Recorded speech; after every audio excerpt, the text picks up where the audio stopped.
Good morning, good afternoon, or good evening to the DME for Peace community.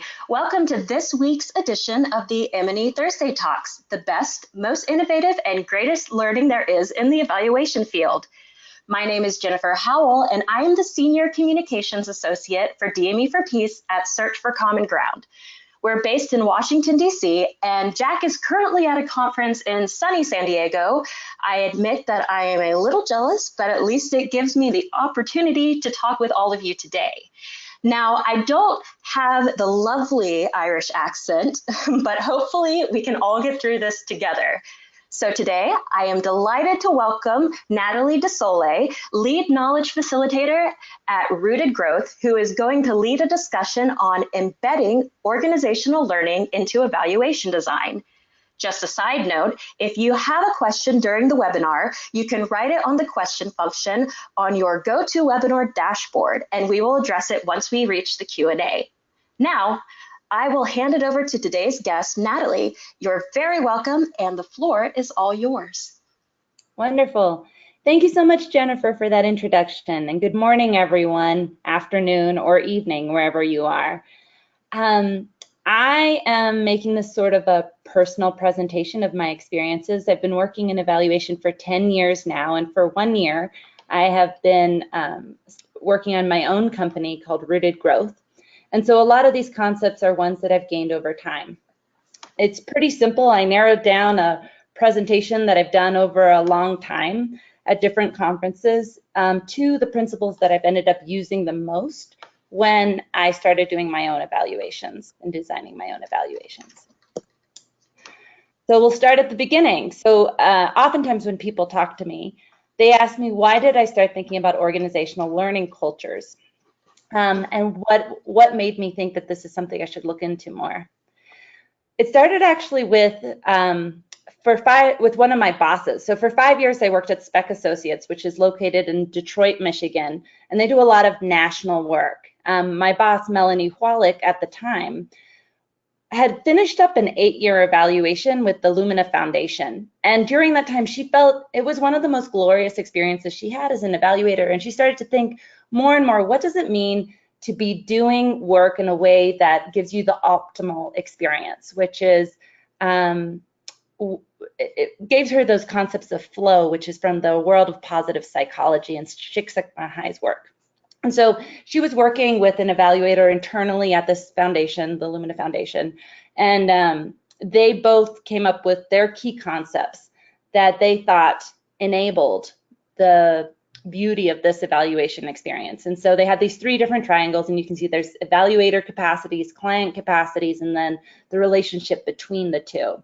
And so Mel was building out, and while I was working at Spec Associates, Mel was building out, what do all these things mean? And so I started looking into the research and all of these different pieces. But my problem was that I loved this as an end state. I really thought that it was helpful to think about, but I didn't feel it explained enough. How do you get there? Especially as somebody like myself who had started volunteering in nonprofits at the age of 14, and I'd been working in evaluations, and I just felt the world didn't always start out in evaluations here. Both Melanie and the woman at Lumina had been evaluators for 30 years themselves, and they'd worked through a lot of experiences, and there were in fields that they had done. I don't know. It just felt to me like this could be a state, but it wasn't always the state people would start at. So I always cared about use. And one of the reasons was because my first evaluation was Save the Children UK, South Africa. And I was put into the field and put at each hub, and I did a most significant change evaluation practice. And when I was there, I did this work for 6 months. It was a lot of fun, and I've learned a lot since I did that evaluation.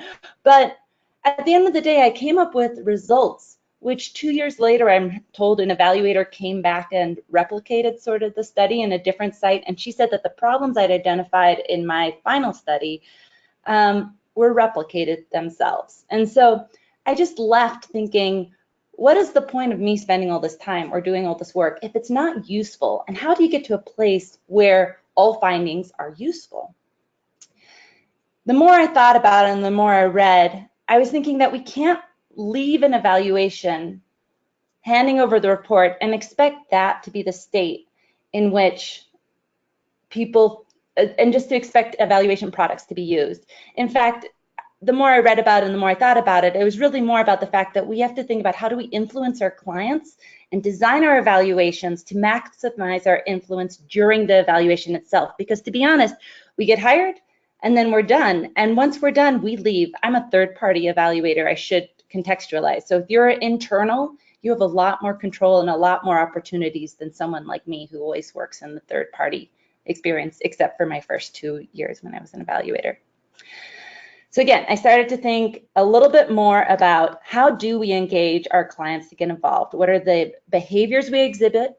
What are the strategies we use? And how do we adapt our methods to the client in order to best get the outcomes we want? On the left, you're just looking at a picture here of Adrienne Adams in action. She's a professor at MSU, and she also designs an online, she leads an online evaluation master's program. And one of my first evaluations was about how she, as a researcher, was with a big group at MSU, Michigan State University, was working with a nonprofit to get them to set up data capacity and to use results. And you can see on the left, like at first, Adrienne is talking to the clients and then she's getting them all involved. And she's one of my favorite people when I think about who is successful in getting evaluation results used or building learning environments.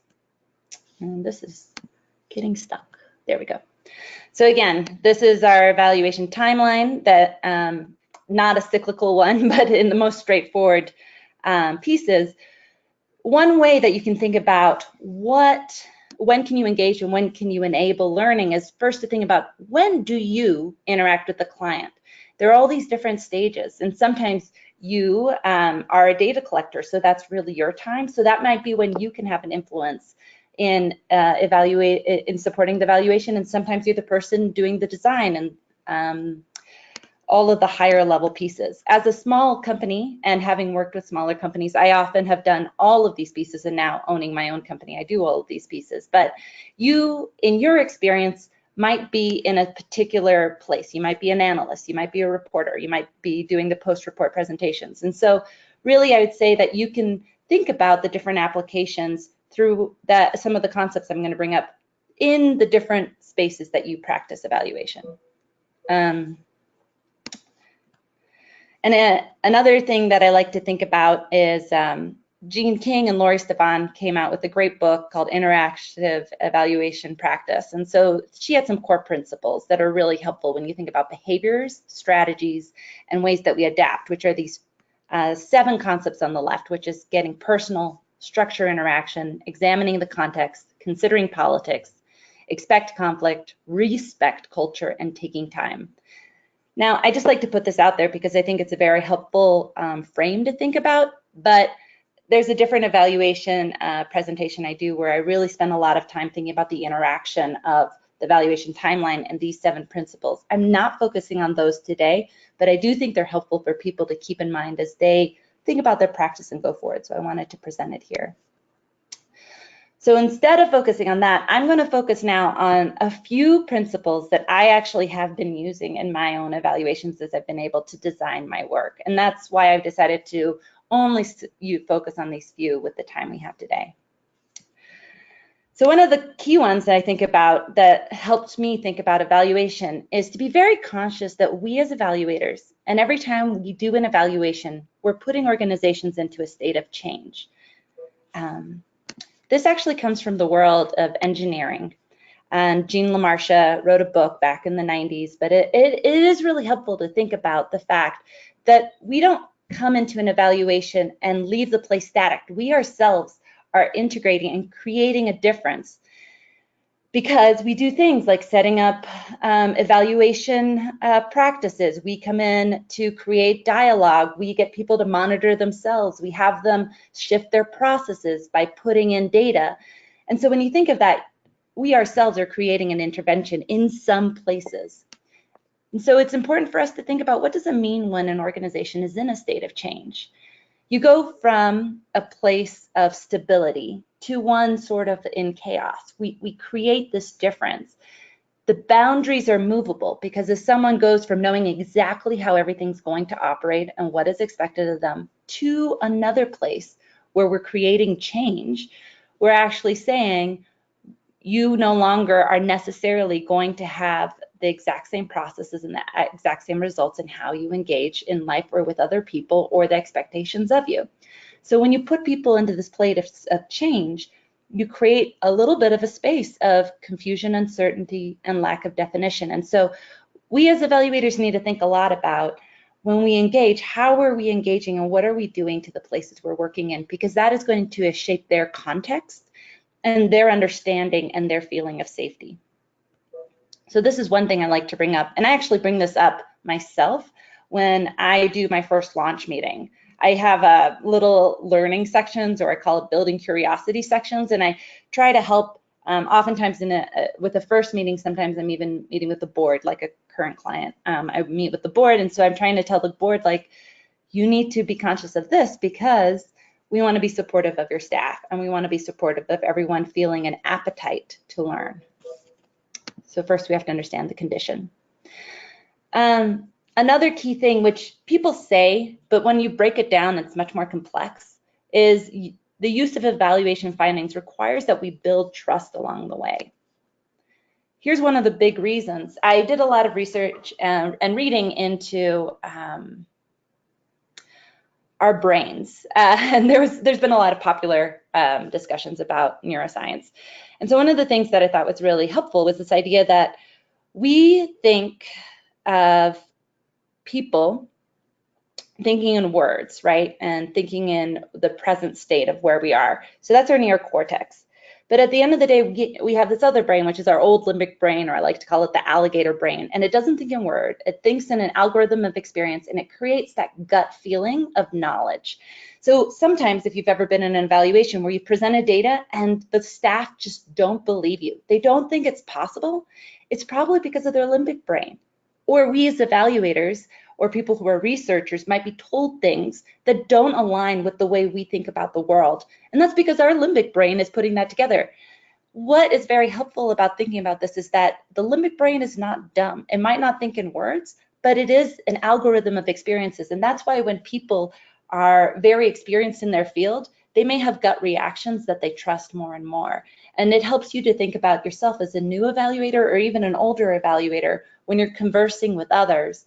How much should you be paying attention to the places where you hear people just say, no, I don't agree? Why do they think that? And maybe even question ourselves as to thinking, what is it that we can do to learn from them?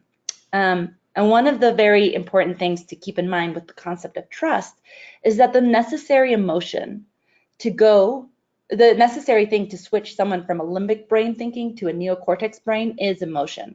And the common emotion is trust. So if we're building trust with the people we work with, we're going to help them get out of their own heuristics and go forward to thinking in words and being curious. And we ourselves are probably going to go from our heuristics and being curious about their experiences. So when you think about the importance of building trust, it is monumental to getting to that place of getting use of findings. Another thing to think about is in every experience we have as an evaluator is we can model how to accept that questions are asked of us, because we will be asking questions of people all the time.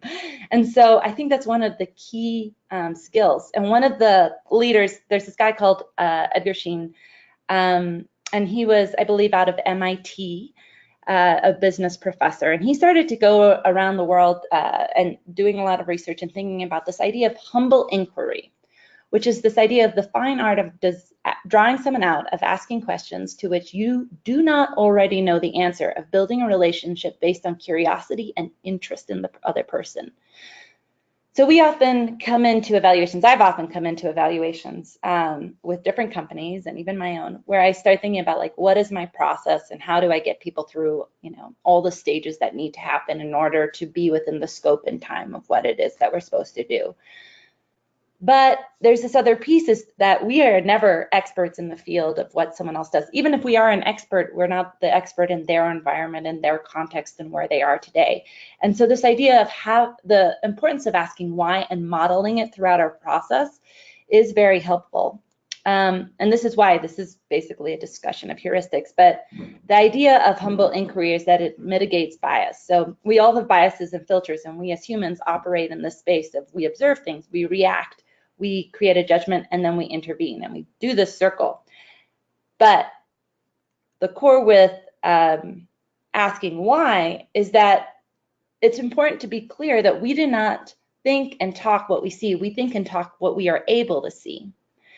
Humble inquiry helps us slow down and ask others in a humble way to check our facts and to ask ourselves how valid our reaction is before we make a judgment and leap into a conclusion.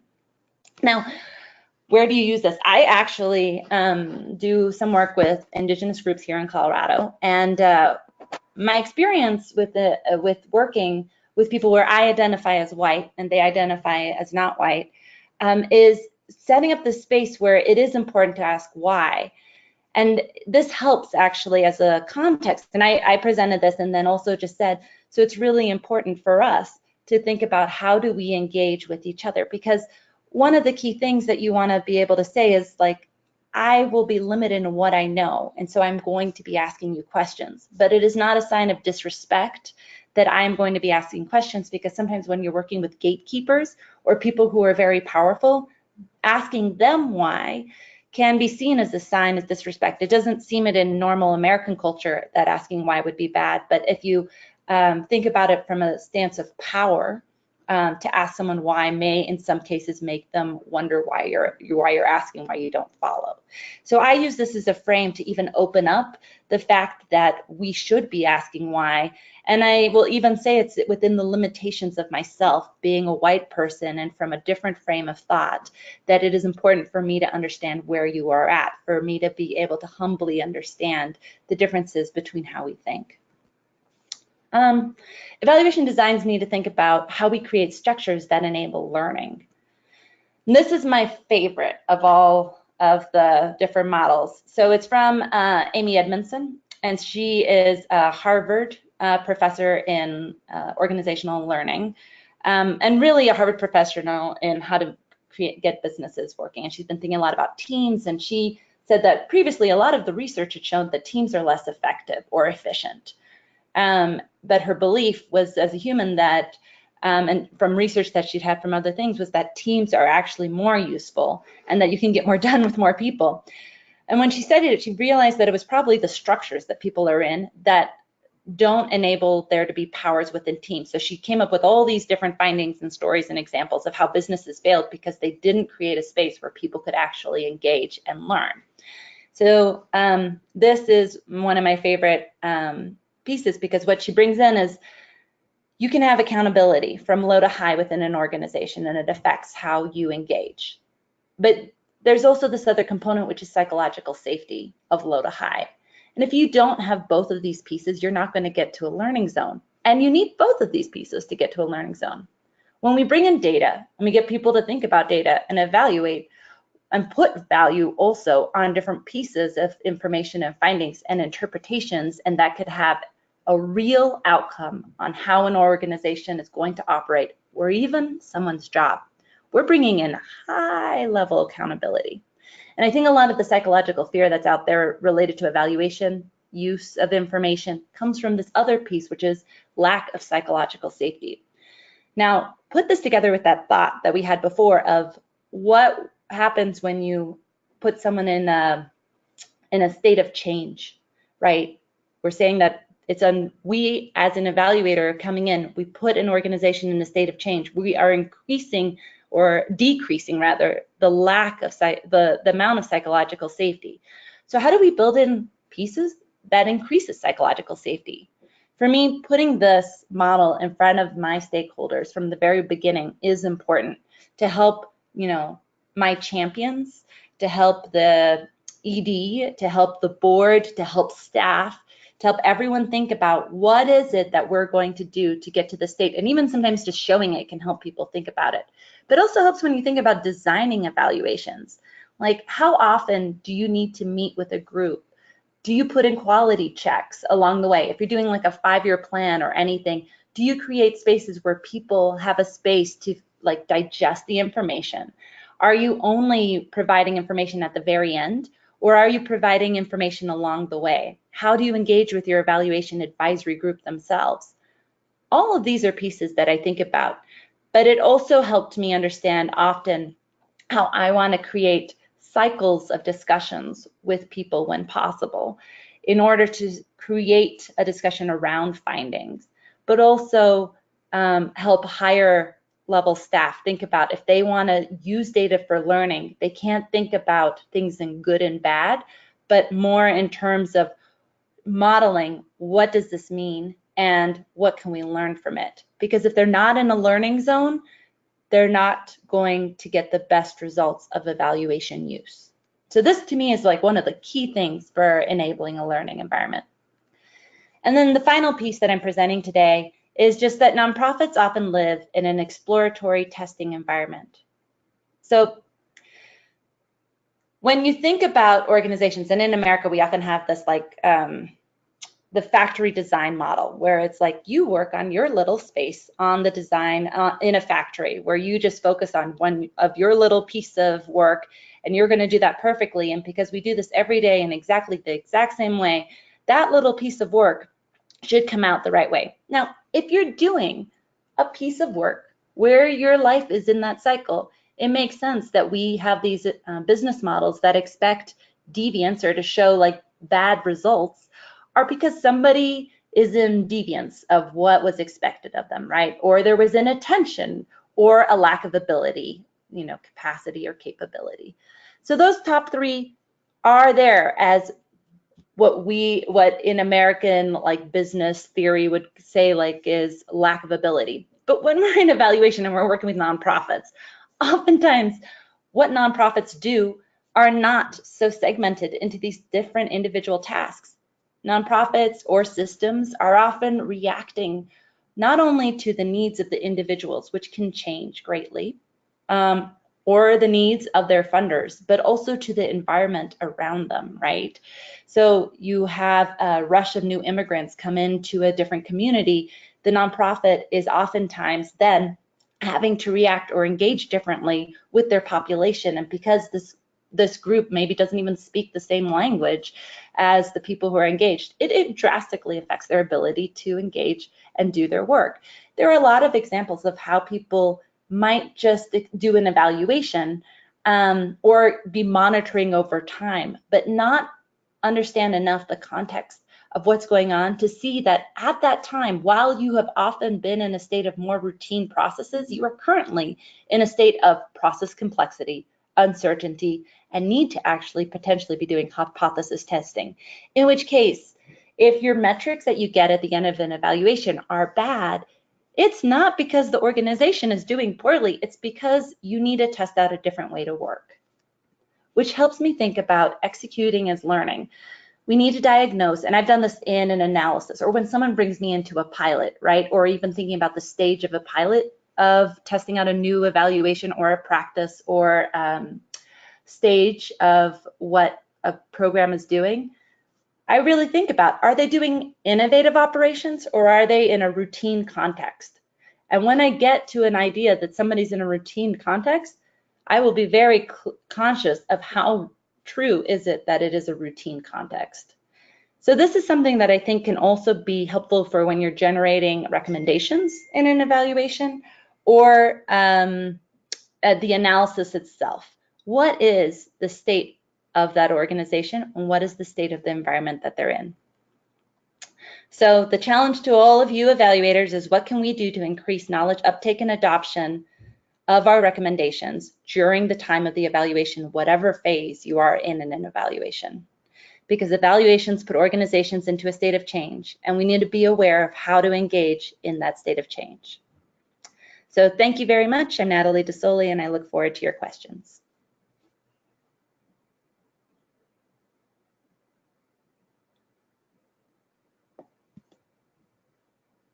Jennifer? Yep, sorry about that. Still learning the ropes a little bit. Oh, no worries. Yeah, but thank you so much for your presentation. That was fantastic and extremely informative.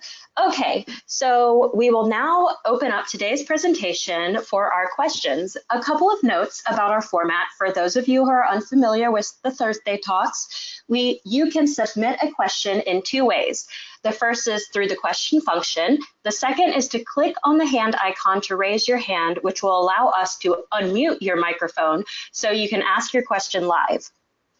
When you do submit your question, we ask that you submit your name and affiliation. And just to note, these talks are recorded and posted on DME for Peace so that those who are not able to join us at this time can go back and listen to the presentation and discussion. So I'm going to take moderator's privilege since it's my first time and start us off with a question. So a little bit of context.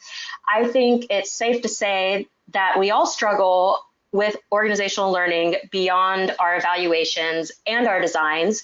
We often struggle even within our own organizations. And here at Search, we are always looking for ways to better facilitate organizational learning throughout Search and embed it into our work. So currently, for example, we have a dedicated institutional learning team, and we have actually just launched an internal podcast called What Works to help share best practices among our colleagues.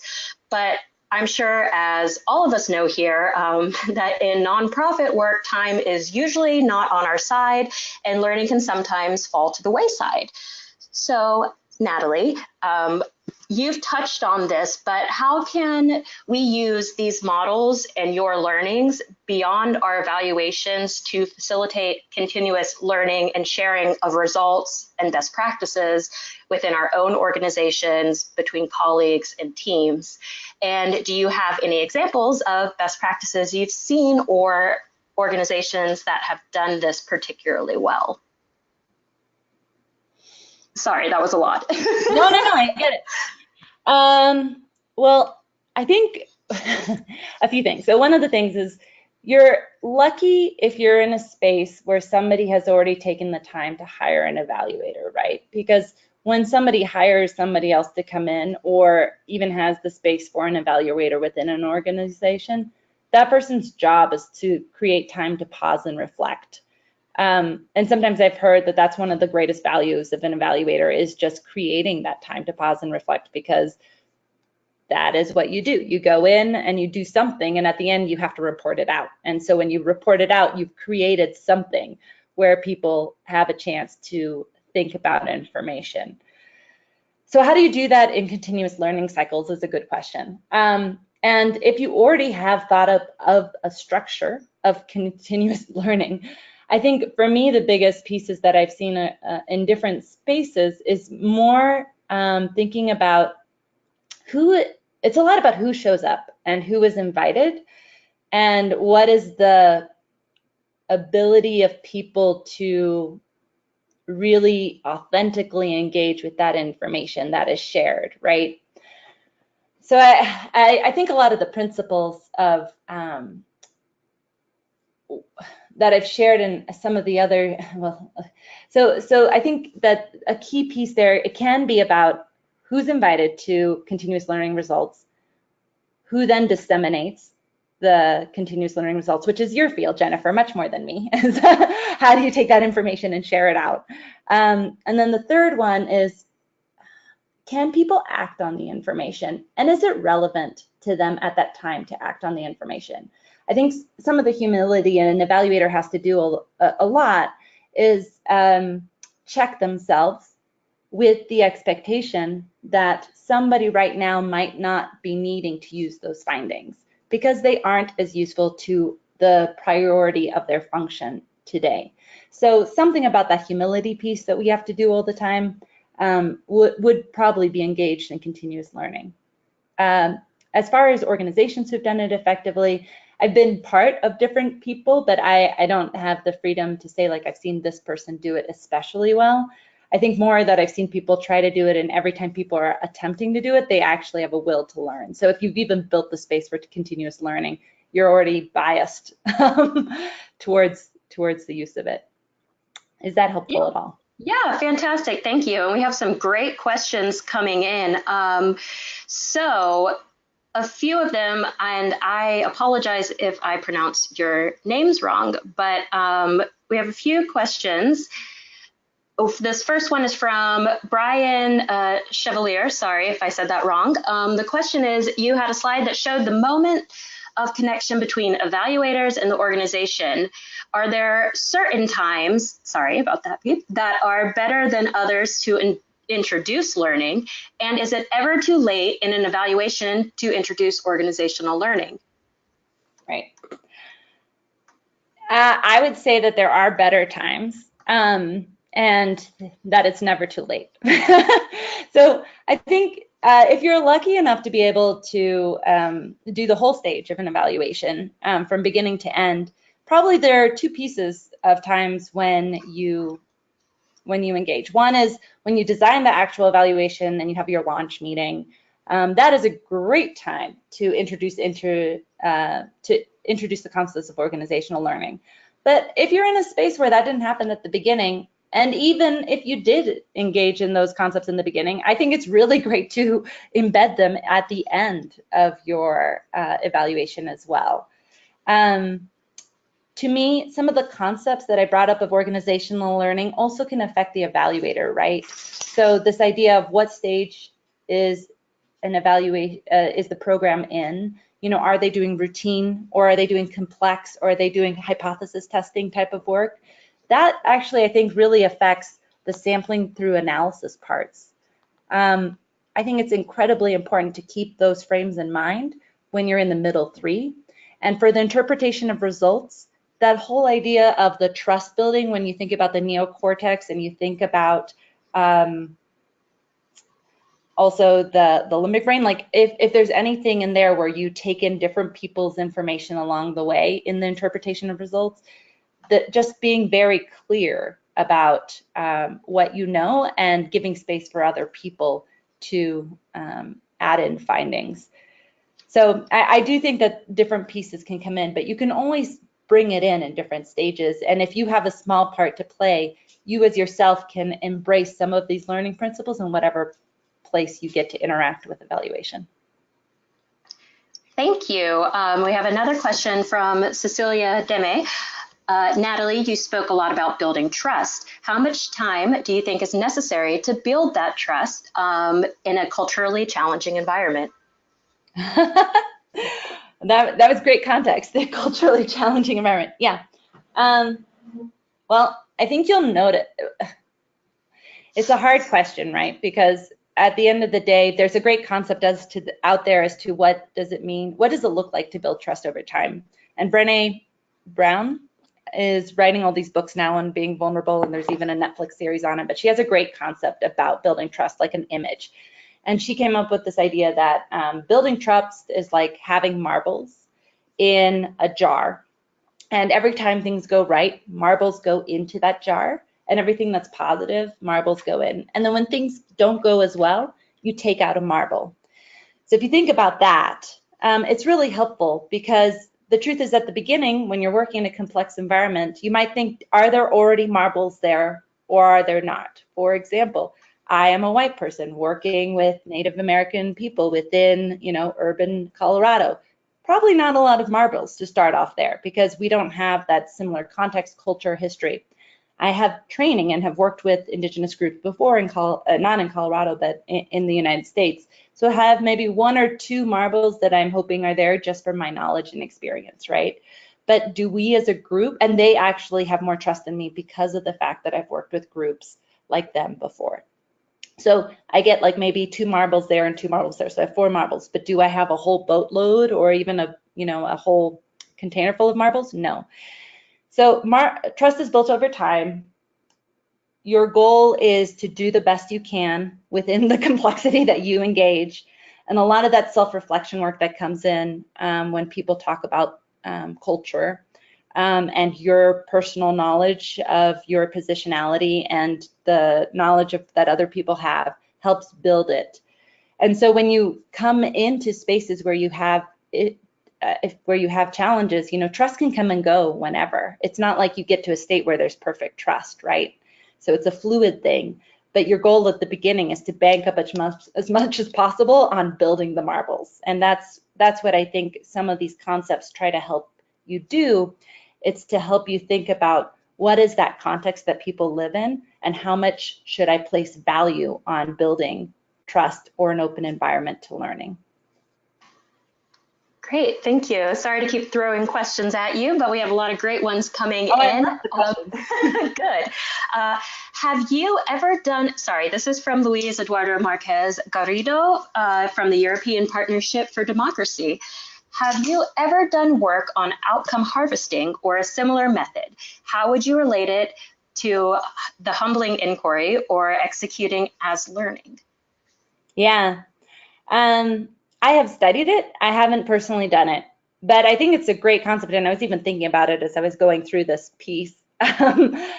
Outcome harvesting, for those of you who don't know, outcome harvesting is a way to do an evaluation where you're coming into a space after something's completed sometimes, or it's incredibly complex, and you're using theories that are already out there to help you understand what outcomes actually occurred within this space. So it's a way to harvest information. One of my favorite examples of a result from outcome harvesting was an organization went back to a place that they'd been in Western Africa, and they had built boreholes, or they'd built water wells, and they'd come back 4 years later and they found out that while people got more access to water, the cool outcome that happened 4 years later was that there was an incredibly decrease in domestic abuse of women, right?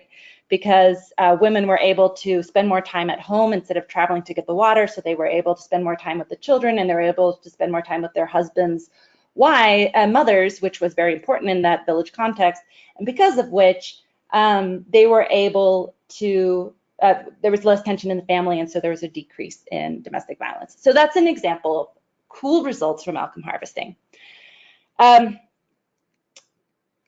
let me think about it. I think that with this humble inquiry process, yeah, I mean, if you buy this book by Edgar Schein, what's really cool is he actually gives you questions that you can ask. And so sometimes when you're dealing with outcome harvesting, you're talking to structures and you're talking to governmental people. I think like this idea of humbling asking why is expected when you come in as an evaluator, but being even clearer to people of different cultures, like if you're, a high-ranking person in Morocco, let's say, that it is important to ask why, and that this is because of the difference in where you're from, and also that every human, even if you are of the same culture, we all have different ideas of how the world operates. So I do think that this could be very helpful, especially if you're bridging cultures, context, and power in order to engage. I apologize for not having done one on my own, but I would love to see and hear more about the use of this. And for me, I open up my mind when I see frames and give context. So if you can embed this in like a learning meeting that you have along the way, just even showing this and explaining your position, people will often just say, oh yeah, of course that will happen. But having a visual and talking through it even for 2 minutes or 3 minutes, I think can help. Great. Building on the cultural sensitivity notion, we have a question from Adeline Sabanda, excuse me if I said your name wrong. How do you build in the values of those you're evaluating and also take into account their norms and experiences during the evaluation to ensure trust in learning?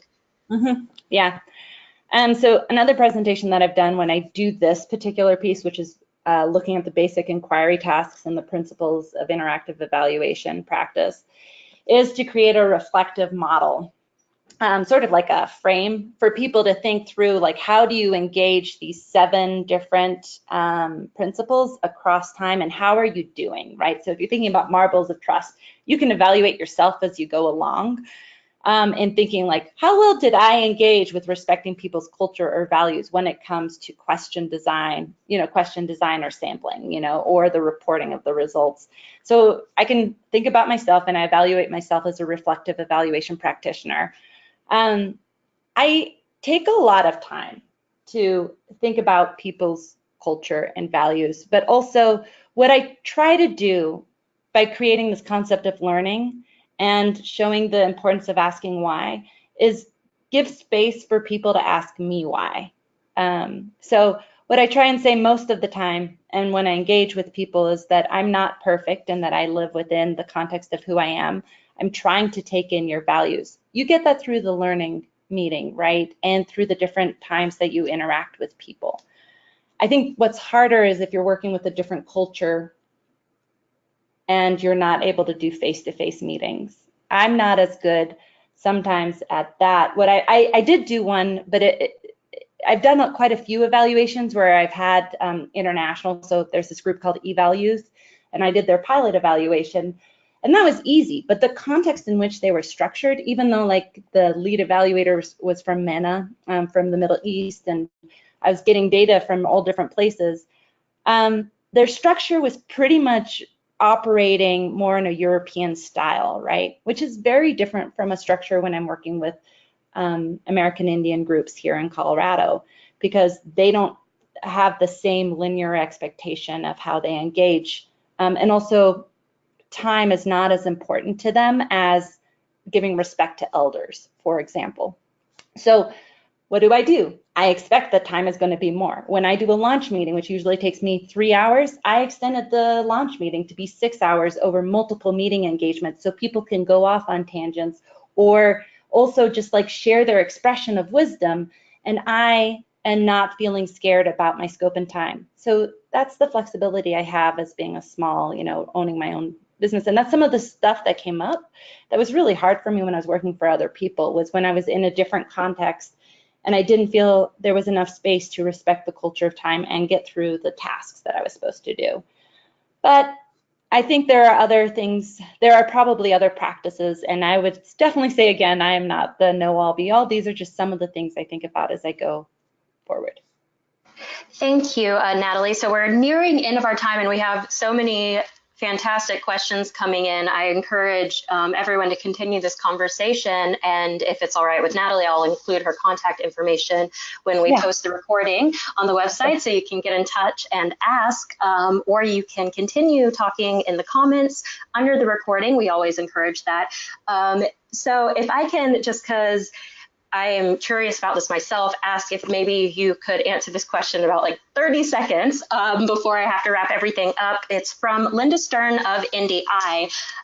It's around evaluation is often weighted with issues of accountability. So how do you acknowledge the accountability function of evaluation? So this is also something I'm very interested in, but create a safe space for critical reflection and learning and the time to do so. Yeah. Number one, present the model. If people recognize that psychological safety is important for learning, it shapes how they think about data. I think that's the first and foremost thing you can do, is because people think so much about use of data, let's go through it, but not thinking that if you want to be an organization that's able to use data to make smart decisions, you have to have psychological safety. And being an advocate for the imperative of that, which means you get bad results, people don't get in trouble immediately. Rather, you think about what is happening and how do we tweak what we're doing in order to best address the issues. So make it less about people and more about results and ideas. I think that putting that frame in place, and that's why that's my favorite of all the models that are out there, is just saying this matters. Think about it. All right, thank you so much. In closing, thank you everyone for joining this edition of the M&E Thursday Talks. This recording will be posted online on the M&E Thursday Talk discussion page later today so that you are able to return to it and share it with your colleagues. And please continue the discussion online in the comments or contact Natalie, because I saw amazing questions being asked that I'm sure she would love to answer. Don't want to speak for her, but it's very interesting. So as for our next M&E Thursday Talk, we'll be back in the first couple weeks of June. So keep an eye out on your emails and social media, and also our website, dmeforpeace.org, for more information. And thank you, Natalie, and thank you everyone for listening in, and I will talk to you all soon. And I hope you have a great rest of your day or evening, night. All right, thank you. Bye. Bye.